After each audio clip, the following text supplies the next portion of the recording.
Apa sih campuran? Campuran itu adalah gabungan dari beberapa senyawa. Jadi kalau senyawa adalah gabungan dari beberapa unsur, kalau campuran adalah gabungan dari beberapa senyawa. Nah, ciri-cirinya sebagai berikut. Tentunya dia disusun atas beberapa senyawa dan dia dibentuk secara fisika. Perbandingan unsur-unsur penyusunnya bisa berubah-ubah. Contohnya misalkan kalau pada senyawa, H2O harus selalu berisi 2 oksigen dan 1 oksigen. Ketika dia menjadi HO, nah ini sudah bukan sudah bukan air lagi, sudah berbeda. Atau menjadi H2O2, ini sudah bukan air lagi. Tapi kalau di campuran, unsur penyusunnya boleh berubah-ubah. Contohnya misalnya, kakak membuat air dicampur sirup, ya mau minum nih haus. Kakak pakai sirupnya misalnya 2 sendok makan. Tetapi mungkin ada teman yang lain, mungkin si Ijuk, kalau makan es sirup, dia sirupnya harus 4 sendok makan. Nah itu kan beda-beda. Tapi tetap dia adalah campuran air dan sirup.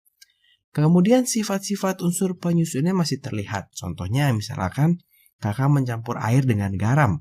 Garam sifatnya asin, sehingga air yang kakak campur memiliki sifat asin juga sama seperti si garam. Dan unsur-unsurnya bisa dipisahkan kembali dengan reaksi fisika. Kira-kira seperti itu ya. Kalau ciri-ciri dari senyawa, ciri-ciri dari campuran dan bedanya dengan senyawa. Nah, berdasarkan hasil yang dicampur, ya ada beberapa jenis campuran nih. Yang pertama itu adalah campuran homogen. Kalau campuran homogen ini campuran di mana senyawa penyusunnya tidak terlihat lagi. Contoh kita mencampur air dan garam atau kita mencampur air dan sirup, air dan gula gitu ya. Itu sudah tidak terlihat lagi. Kalau campuran heterogen itu campuran yang senyawa penyusunnya masih terlihat. Contoh kita mencampur air dan pasir. Kita bisa melihat mana air dan mana pasir karena pasir tidak bercampur dengan si airnya. Atau yang ketiga kita punya namanya koloid. Nah ini antara campuran homogen dan campuran heterogen. Jadi mereka koloid ini di antara homogen dan heterogen. Dia sebetulnya lebih dikelompokkan sebagai campuran heterogen, tapi zat terlarutnya itu berukuran sedang lah gitu ya. Agak tidak terlalu kecil tapi tidak terlalu besar. Sehingga dia akan menimbulkan efek tindal.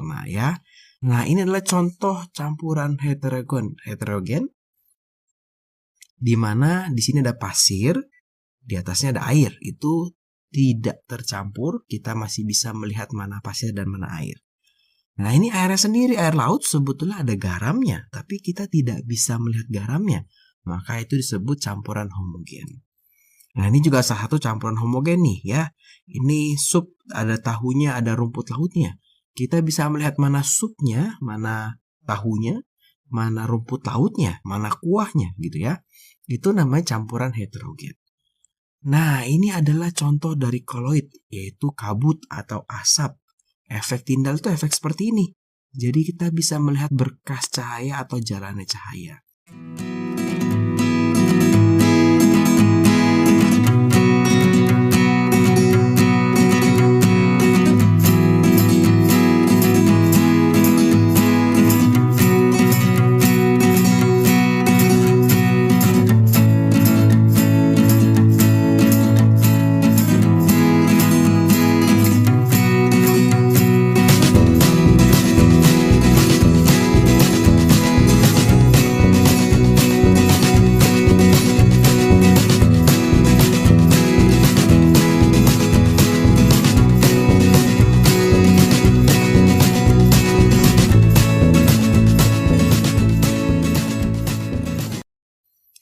Nah, bagaimana sih soal tentang unsur senyawa dan campuran? Biasanya lebih ke soal seperti ini, perbedaan antara senyawa dan campuran.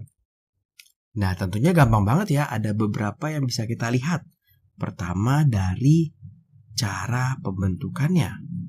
Nah, dari cara pembentukan, kalau senyawa ya dan campuran, kalau senyawa itu secara kimia, kalau campuran itu secara fisika. Kemudian dari susunannya ya. Dari susunannya, senyawa disusun dari beberapa unsur. Kemudian kalau campuran dari beberapa senyawa. Kita juga bisa lihat dari perbandingan penyusunnya, ya. Perbandingan penyusunnya itu selalu tetap kalau senyawa. Kalau campuran nih berubah-ubah. Ini udah 3 ya. Bisa juga kita lihat dari sifat penyusunnya. Ya, dari sifatnya. Sifat penyusun. Kalau di senyawa sudah tidak ada. Kalau di campuran masih ada. Nah, ini sebetulnya kita bisa melihat dari slide yang pertama tadi. Yang ini dibandingkan dengan yang senyawa gitu ya. Ayo sekolah di SMP Negeri 3 Manggis, tempat kita berkarya, tumbuh dengan kasih, dengan guru yang setia membimbing langkah kita. Ayo sekolah di sini, masa depan cerah menanti.